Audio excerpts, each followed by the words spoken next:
I never thought I'd see my family's true colors under the bright lights of an airport terminal. My billionaire grandpa had just spent $500,000 on a dream vacation to Dubai. Luxury suites, desert safaris, dinners on rooftops overlooking the skyline. It was supposed to be the trip of a lifetime. But as we rolled our luggage toward the check-in counter, my dad suddenly turned to Grandpa, his voice cold and sharp. "No ticket. Go home." Time froze. The man who built our family's fortune stood stunned, betrayed by his own son. My mother looked away. My siblings followed my father without a word. Everyone walked on, except me. My heart pounded, torn between loyalty and fear, but in that moment I knew I couldn't abandon him. So I grabbed Grandpa's hand and stayed. That decision would change everything. The air inside the terminal was buzzing with voices, the click of luggage wheels, the occasional laughter of families heading for adventure. For me, it all turned hollow. My dad's words, "No ticket, go home," hung in the air like a knife blade. Grandpa's face drained of color. This was the man who had once closed billion-dollar deals without flinching, who built skyscrapers with his name etched in steel. Now he stood, silent, his boarding pass absent, his dignity stripped away by his own son. "Dad," I whispered, clutching the strap of my bag. "What do you mean? Grandpa paid for everything." My father's eyes flicked to me, cold and impatient. "Emily, this doesn't concern you. We'll handle it." He adjusted his jacket, gesturing for my mom and siblings to keep moving toward security. Grandpa finally spoke, his voice trembling. You excluded me? From my own trip? Don't make a scene," my dad hissed, lowering his voice but sharp enough to cut. "You're old. You'd just slow us down. We've planned this for weeks. You'll be fine at home." I couldn't breathe. How could they? How could he? I looked at my mom, silently begging for her to say something. She wouldn't meet my eyes. My younger brother tugged on his backpack straps, glancing nervously at Dad, then quickly followed him toward the gate. My sister pretended to check her phone, as if none of this was happening. Tears blurred my vision. "He's your father," I said, my voice shaking but loud enough to make heads turn. "You can't just leave him here like trash." A few passengers slowed down, curious. Dad shot me a glare that could have turned stone to dust. "Enough, Emily. Don't embarrass this family." But wasn't that what they were doing? Abandoning the very man who had made all of this possible? Grandpa's hand trembled as he reached for his suitcase handle. "It's all right," he murmured, almost to himself. "I've been left behind before. I'll survive." That broke me. "No," I said, louder this time. My heart pounded as I stepped to his side, sliding my hand into his. "You won't be alone. Not this time." Dad froze mid-step, shocked. "Emily, what are you doing? Get over here, now." "I'm staying with Grandpa," I said, my voice steadier than I felt. "If you want to abandon him, that's on you. But I won't." The silence that followed was deafening. My siblings stared like I'd grown another head. My mother's lips parted, but no words came out. "And Grandpa?" He squeezed my hand, his eyes glistening. For the first time in years, I felt his strength flow through me. Not as a billionaire or a tycoon, but as a grandfather who had just been chosen over betrayal. Behind us, the announcement blared. Final boarding call for Emirates Flight 209 to Dubai. My family disappeared through the gate, and just like that, the line had been drawn. The sliding doors of the terminal opened, and a gust of evening air rushed against us. Outside, the taxi line stretched along the curb, drivers shouting destinations, engines idling. Families climbed in with their children, their laughter echoing what we had just lost. Grandpa and I stood there with our suitcases, alone. He looked smaller somehow, his shoulders hunched under the weight of betrayal. My chest ached. This wasn't just a missed flight. This was rejection, deliberate and cruel. "Emily," he said softly, his voice raw. "You didn't have to stay. You could have gone with them. You deserve the vacation too." I shook my head, clutching his arm. "What's a vacation worth if it means leaving you behind? They're the ones who don't deserve it, Grandpa." He gave me a weak smile, the kind that tried to hide years of loneliness. "You remind me of your grandmother," he whispered. She never walked away, no matter how hard it got. My throat tightened. Then maybe I inherited the right part of the family. We loaded our bags into a taxi. As we pulled away from the airport, I caught one last glimpse of the glowing Emirates sign, taunting us with what we'd lost. The ride was quiet. Grandpa stared out the window, the city lights reflecting in his tired eyes. I wanted to reach for his hand, to say something, but the words tangled in my chest. How do you comfort a man who has just been discarded by his own son? Finally, he spoke. $500,000, Emily. That's what I spent for them. Suites at the Burj Al Arab, desert safaris, yachts. Every detail planned so my family could make memories together. And now, he trailed off, shaking his head. Now I'm nothing but baggage to them. Not to me, I said quickly, turning toward him. Never to me. He blinked, as if testing whether I meant it. You'd really give all that up, Dubai? The luxury? The adventure, just to sit here with me? Yes, I said without hesitation. Because I know what matters. It isn't the vacation. It isn't the money. It's you, Grandpa. Silence filled the cab. The driver glanced at us in the rearview mirror but wisely kept quiet. Grandpa's hand trembled as it covered mine. You don't know what that means to me, Emily. I thought I'd lost everyone. You haven't lost me, I whispered. We reached his house, a grand estate perched on the hills, its windows glowing warmly against the night. I had been there countless times as a child, but stepping inside now felt different.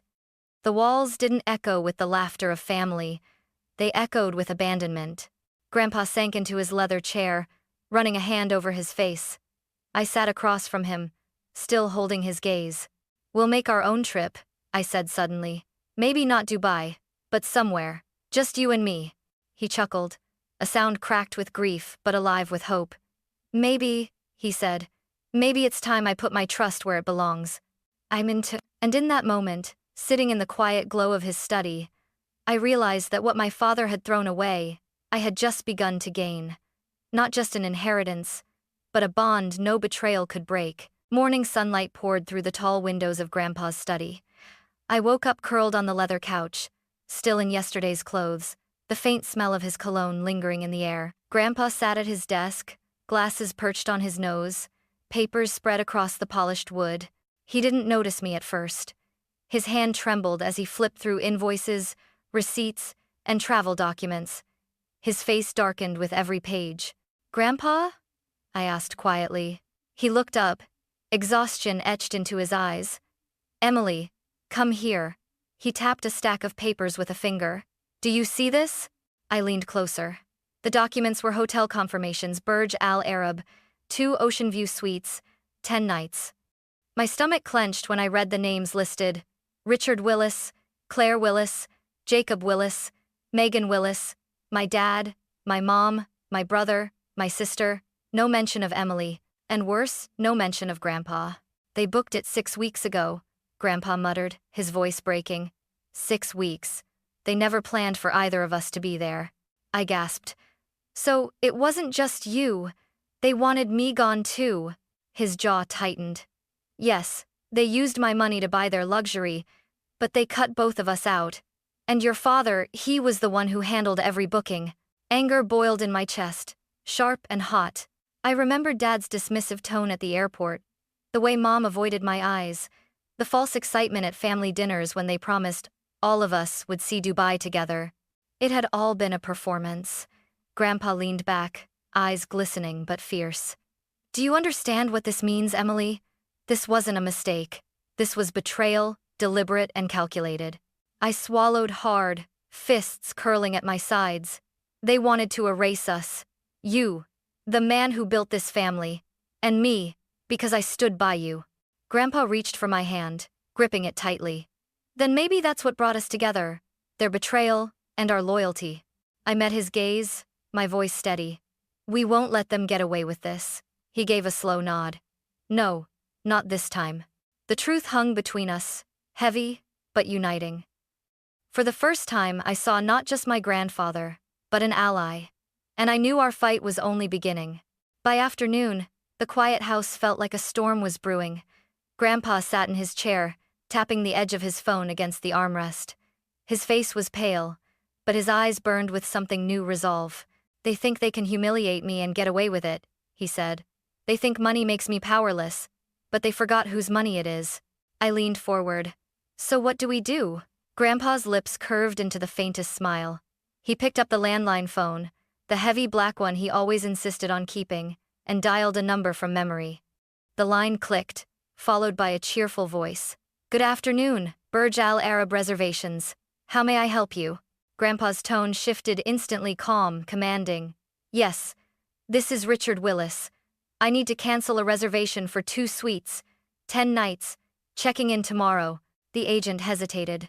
"Sir, this is quite a substantial booking. Are you certain? There will be penalties." "Cancel it," Grandpa interrupted, steel in his voice. "Immediately. Effective now." I held my breath, watching as he gave the confirmation details. With each keystroke the agent typed, I imagined the walls of luxury my family thought they'd enjoy crumbling away. Finally, the agent said, "It's done, sir. You'll receive cancellation confirmation by email. The penalty fee is $32,000. Grandpa chuckled darkly. $32,000 is a small price to watch them squirm. When he hung up, silence filled the room. I felt my heart race, equal parts terrified and thrilled. "Grandpa," I whispered, "when they arrive tomorrow, they'll have nowhere to stay." He nodded, satisfaction flickering across his face. "Exactly. They left us stranded at an airport. Let's see how they enjoy being stranded in Dubai." I couldn't help it, I laughed. For the first time since yesterday, it felt like we had taken something back, like we weren't just victims anymore.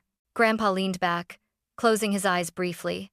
"Emily, sometimes the best way to fight betrayal is not with anger, but with consequences. They made their choice. Now they'll live with it."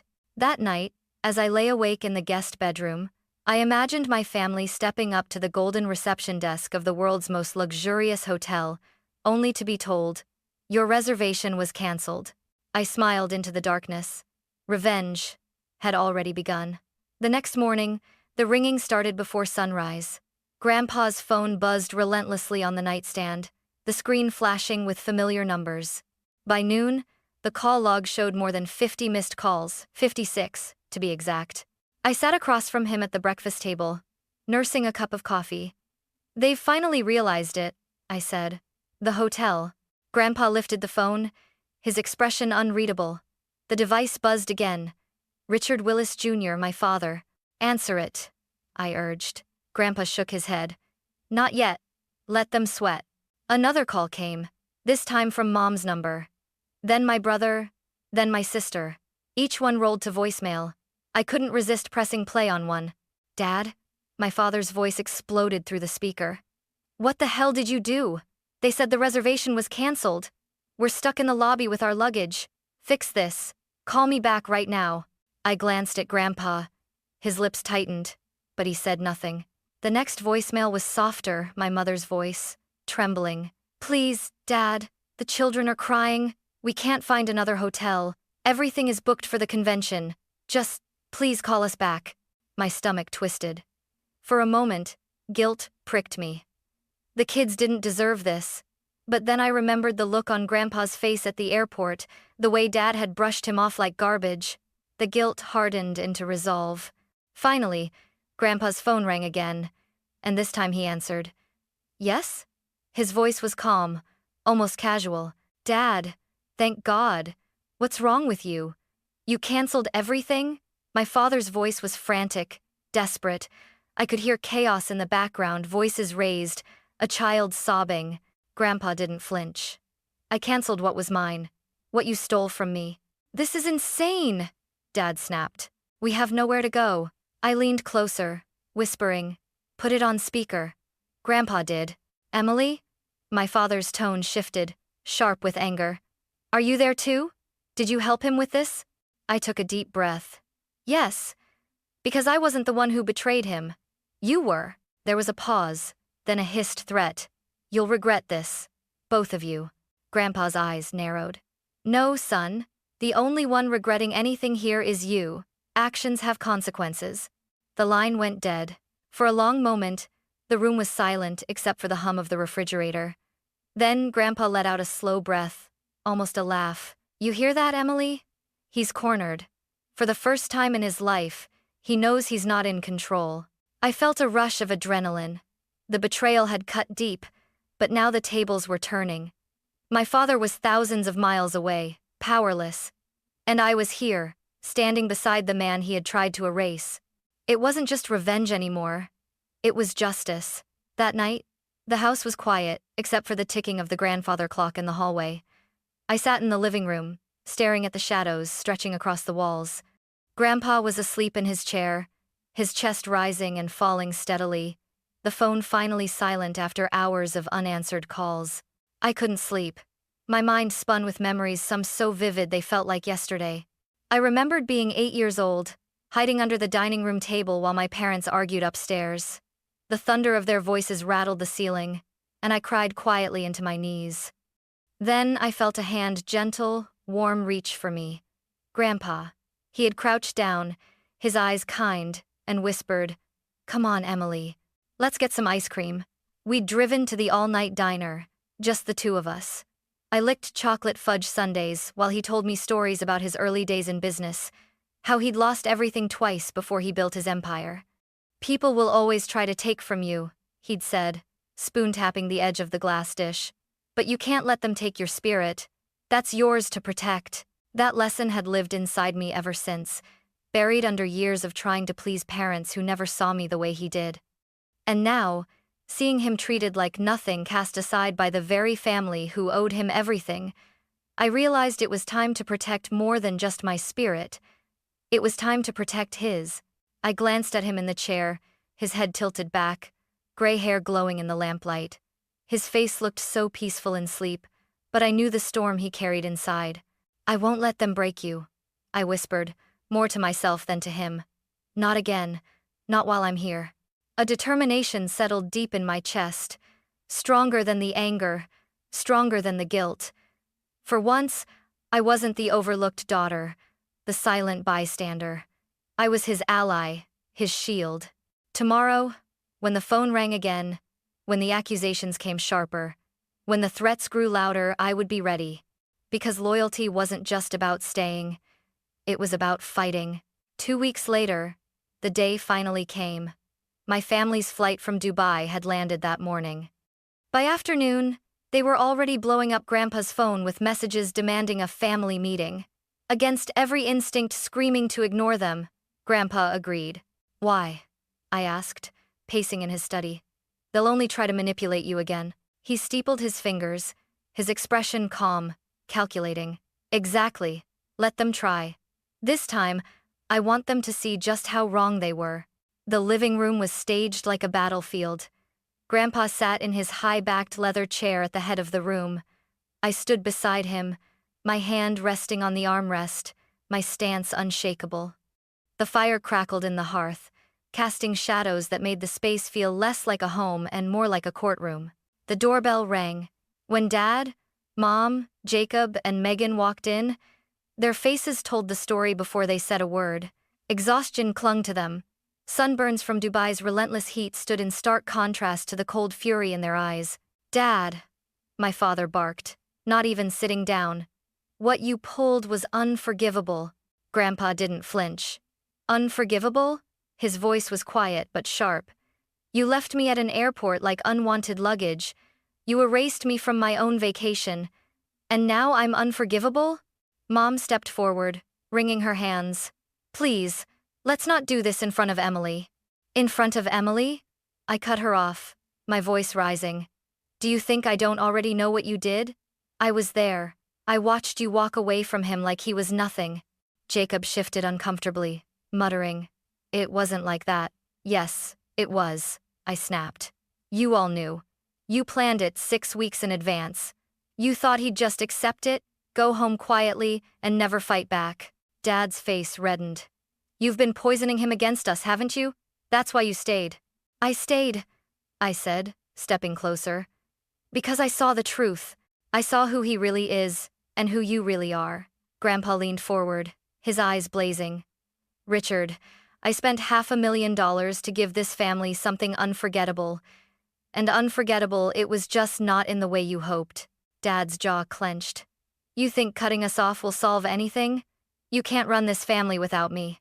Grandpa reached for a leather folder beside his chair.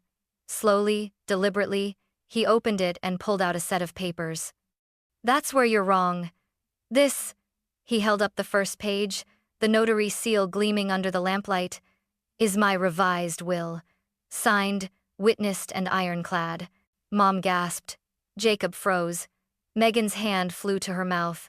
Dad's voice dropped, low and dangerous. What did you do? I corrected my mistake, Grandpa said. His voice carried the weight of finality. Everything I own, my businesses, my properties, my fortune goes to Emily. The only one who stood by me when the rest of you turned your backs. The silence shattered into chaos. Mom cried out, "You can't do this. She's just a child compared to us." "I'm 18, I shot back, my voice trembling but fierce. "Old enough to know loyalty when I see it. Old enough to know betrayal." Jacob stepped forward, his face twisted with desperation. "You can't punish all of us for Dad's mistake." "Punish!" Grandpa roared, his voice shaking the room. "This isn't punishment. This is justice. You chose greed over family. Emily chose loyalty. Actions have consequences." Dad's mask finally cracked. "You'll regret this," he hissed at Grandpa, then turned to me. "And you, Emily, you think this makes you powerful? You're nothing without us." "How?" I squared my shoulders, heart pounding. "No, I'm nothing without him." I placed my hand firmly on Grandpa's shoulder. "But, with him, I have everything I need." The fire popped, sending a spark up the chimney. The weight of the moment pressed down on all of us. For once, my father had no comeback. Grandpa leaned back, exhausted but triumphant. "Get out," he said coldly. "All of you, and don't come back." They hesitated, as if waiting for him to change his mind. But when they saw he wouldn't, they left my father's glare promising a storm, my mother sobbing quietly, my siblings too stunned to speak. The door shut behind them with a final click. The house was quiet again, save for the faint crackle of the fire. Grandpa exhaled, his shoulders sinking. "Emily," he murmured, his voice breaking for the first time that day. "You saved me." Tears blurred my eyes, but I smiled.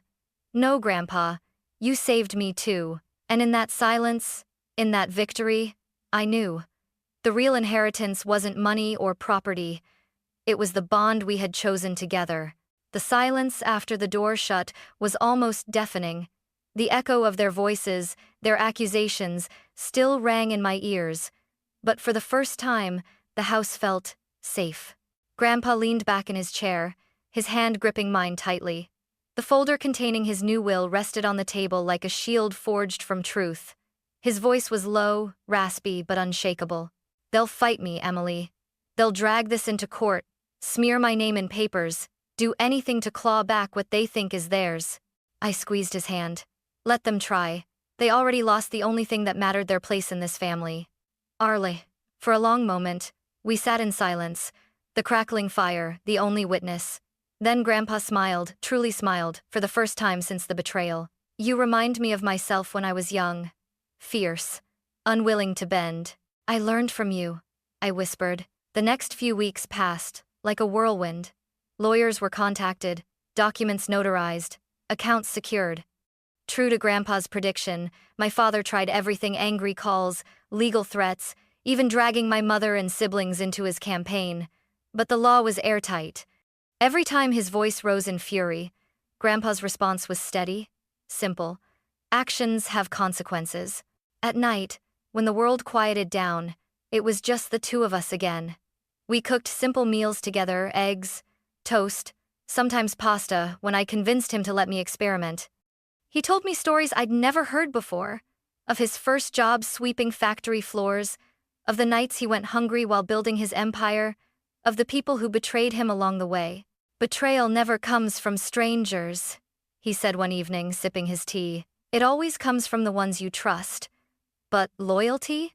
That's rarer than diamonds." He looked at me then, and I knew what he meant. One morning, Grandpa surprised me with 2 suitcases by the door. "What's this?" I asked, blinking. "Our trip," he said, his grin mischievous. "We may have missed Dubai, but there are other places to see.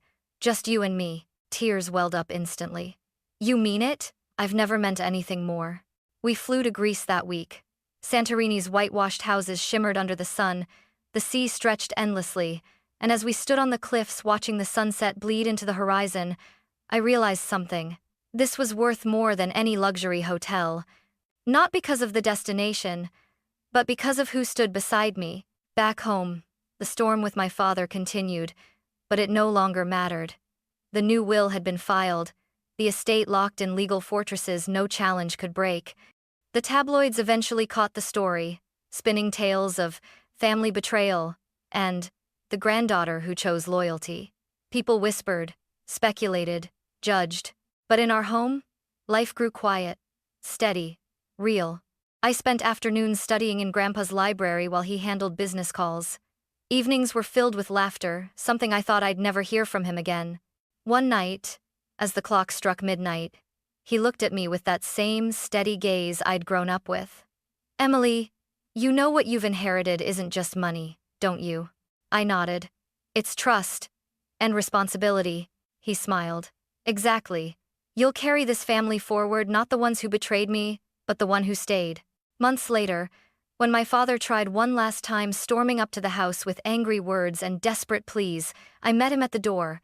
You made your choice at the airport, I told him calmly. You left us both behind.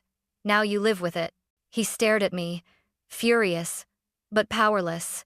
For once, he had no control, and I shut the door, ending that chapter forever. Life didn't magically turn perfect after that. Challenges came, whispers of lawsuits lingered, and some nights Grandpa still stared out the window, remembering the sting of betrayal. But every time, I was there. We were there together. And together, we built something stronger than money or inheritance. Trust, love, and a bond forged in fire. As I walked into his study one evening, finding him asleep in his chair with the fireplace casting golden light across his face, I thought back to that day at the airport. The moment I had to choose, I had chosen him, and in every way that mattered, he had chosen me back.